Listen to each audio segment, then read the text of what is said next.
How to set the playback method for sound pads. Press the menu button located here and then use up and down buttons to select sound pad.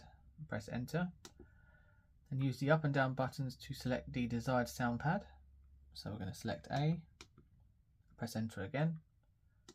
Then use the up and down buttons to select play mode and press enter.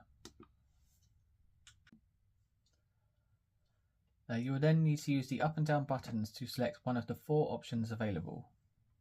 So like so.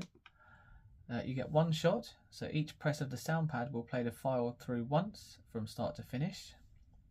If you select pause, each press of the sound pad alternately plays or pauses the file, so playback will stop at the end of the file.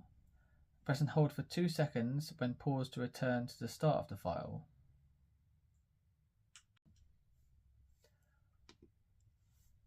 You can also select loop, so each press of the sound pad alternately plays and stops, so playback will continue to loop until it's stopped.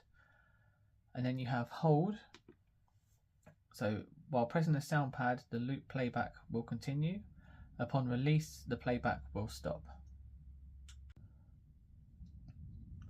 Thank you so much for watching this tutorial. I really hope you found it helpful. Check out the description for all our other tutorials.